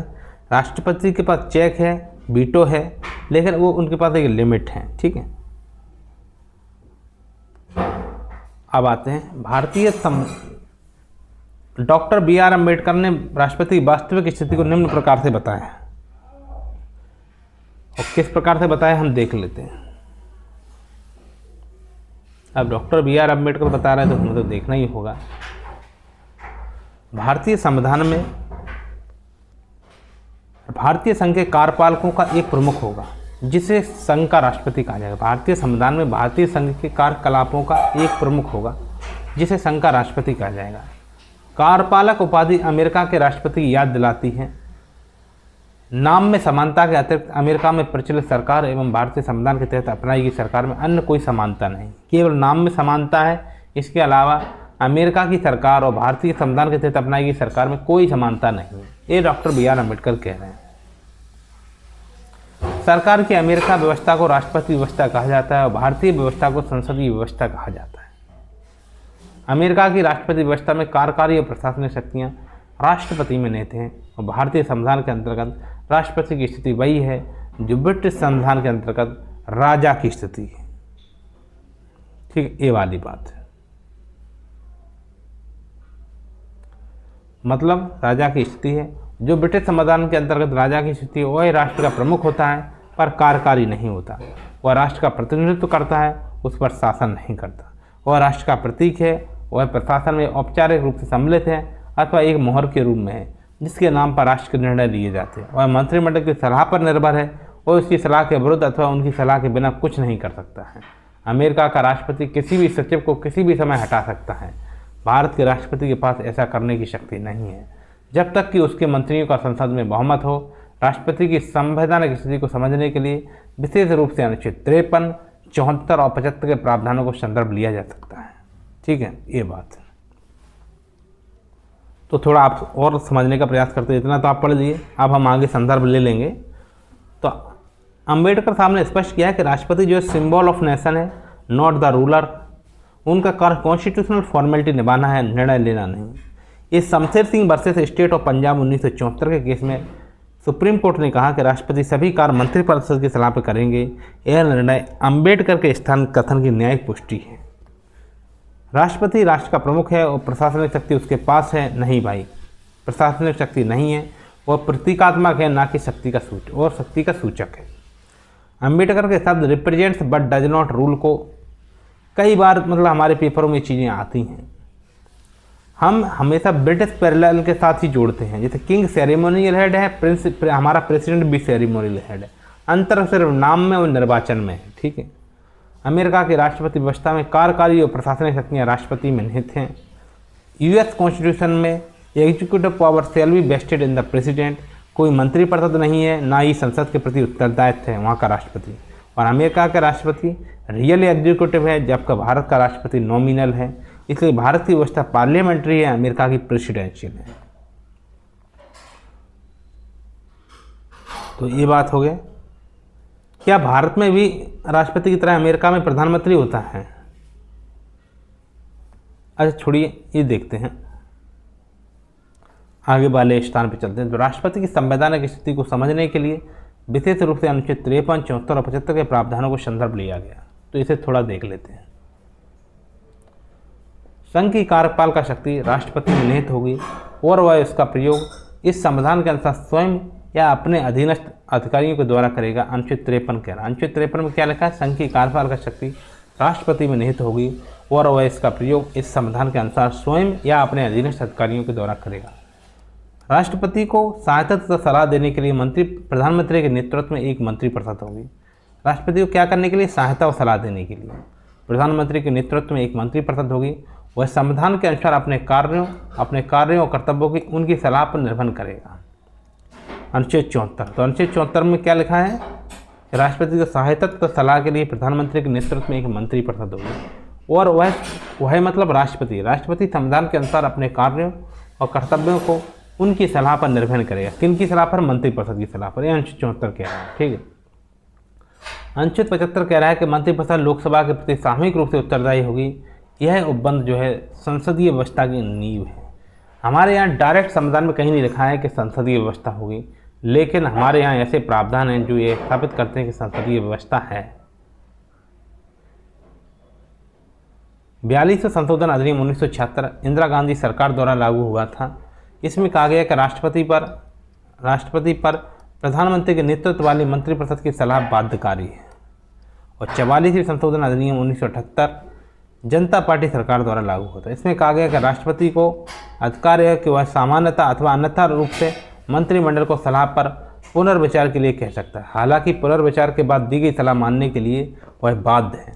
अन्य शब्दों में राष्ट्रपति एक बार किसी सलाह को पुनर्विचार के लिए मंत्रिमंडल के पास भेज सकता है। पुनर्विचार के लिए एक बार मंत्रिमंडल के पास भेज सकता है। कुल मिला के बात ये है, परंतु पुनर्विचार के बाद दी गई सलाह मानने के लिए राष्ट्रपति बाध्य है। तो 42वें संशोधन और 44वें से ये सब चीज़ें हुई। अक्टूबर 1997 में केंद्रीय मंत्रिमंडल ने राष्ट्रपति KR नारायण को उत्तर प्रदेश में राष्ट्रपति शासन लगाने की सिफारिश की। अक्टूबर 1997 में केंद्रीय मंत्रिमंडल ने राष्ट्रपति KR नारायण को उत्तर प्रदेश में राष्ट्रपति शासन लगाने की सिफारिश की अनुच्छेद 356 के अंतर्गत, ठीक है। राष्ट्रपति ने मामले को पुनर्विचार के लौटा दिया। तब मंत्रिमंडल ने मामले को आगे न बढ़ाने का निर्णय लिया। इस प्रकार बीजेपी की कल्याण सिंह की नेतृत्व वाली सरकार बच गई। तो ये बात है। अब इससे पता आपको क्या समझना है? इससे आपको ये समझना है कि चीज़ें इस प्रकार से हैं कि राष्ट्रपति महोदय ने लौटा दिया, फिर मंत्रिमंडल ने कहा भाई ठीक है रहने दो, मत लगाओ राष्ट्रपति शासन, तो ये इफेक्टिव होगा। तो इसका आप कभी उदाहरण दे सकते हैं कि जब हमें राष्ट्रपति की वाहवाही करना हो तो इस प्रकार से हम राष्ट्रपति की वाहवाही कर सकते हैं।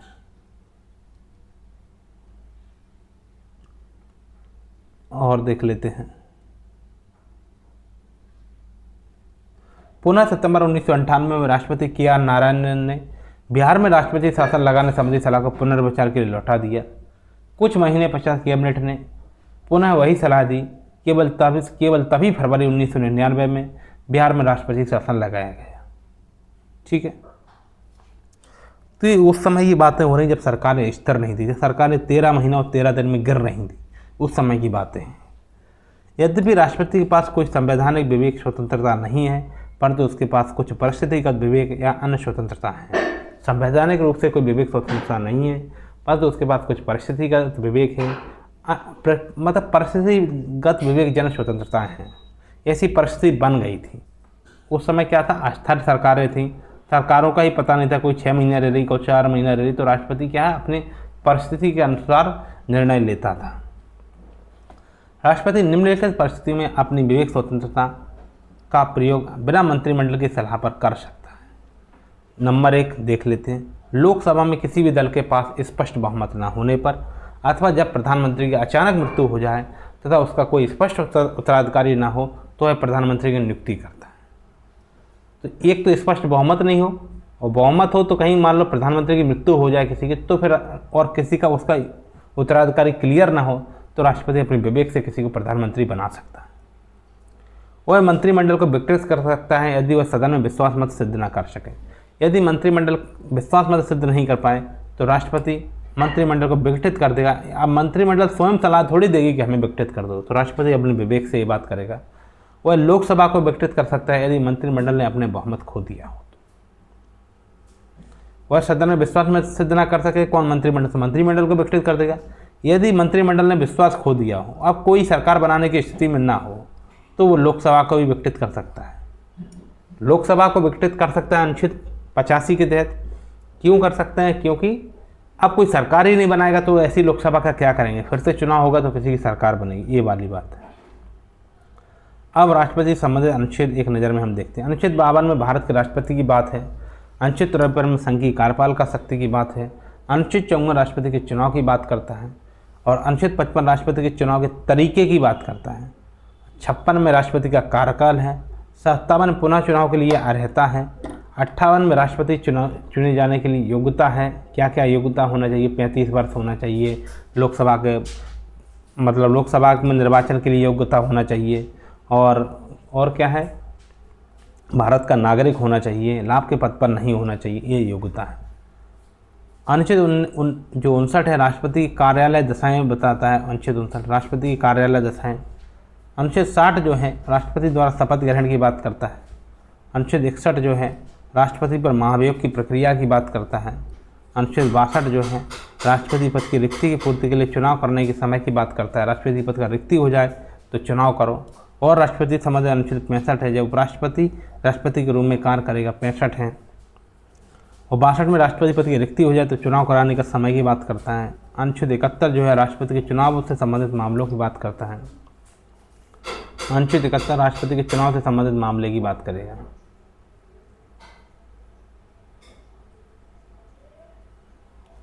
मतलब ये मामले सुप्रीम कोर्ट में जाएंगे, इस तरह की बात होगी। अनुच्छेद 72 कहता है कि राष्ट्रपति की जो क्षमादान है इत्यादि की शक्ति या कतिपय मामलों में दंड का स्थगन, माफी अथवा राष्ट्रपति का क्षमादान शक्ति कतिपय मामलों में दंड का स्थगन, माफी अथवा कम कर देना। 74 मंत्रिपरिषद का राष्ट्रपति को परामर्श एवं सहयोग प्रदान करने की बात करता है। मंत्रिपरिषद क्या करेगा, 74वें मंत्रिपरिषद राष्ट्रपति को परामर्श देगा या सहयोग प्रदान करेगा। 75 जो है मंत्रियों से संबंधित अन्य प्रावधान जैसे नियुक्ति, कार्यकाल, वेतन की बात करेगा। 76 भारत के महान्यायवादी की बात करेगा। 77 भारत सरकार द्वारा कार्रवाई का संचालन, यानी भारत सरकार जो भी कार्रवाई करेगी वो राष्ट्रपति के नाम से होगी। इस प्रकार की चर्चा है।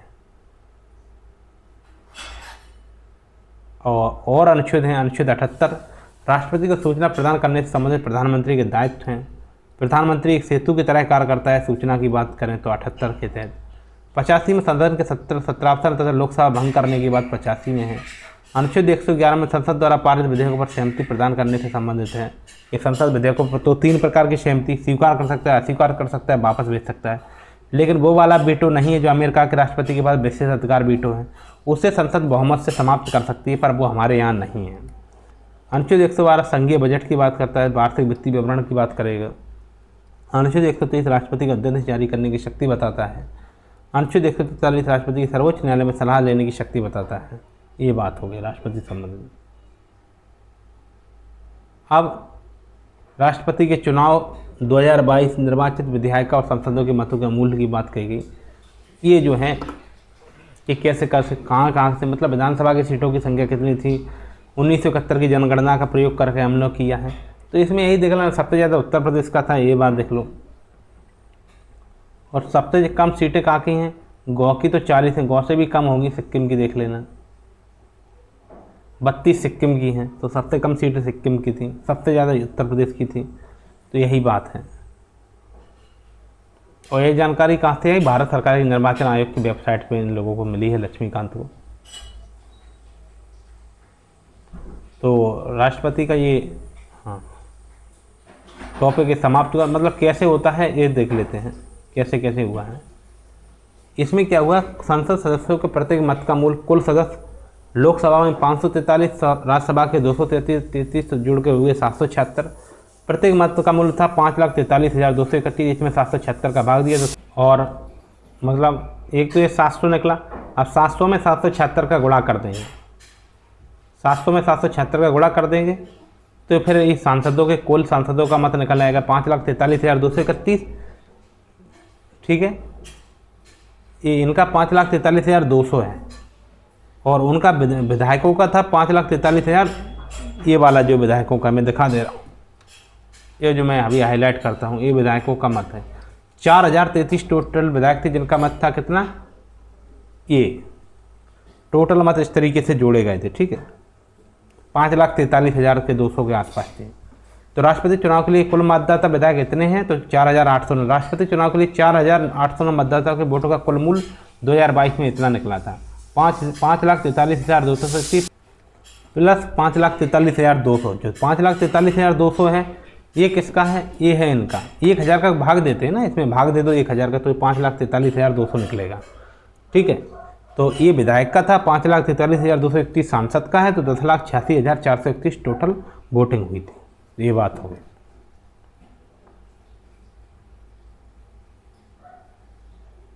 अब अगले वीडियो में अब हम उपराष्ट्रपति के बारे में पढ़ेंगे। ठीक है, धन्यवाद।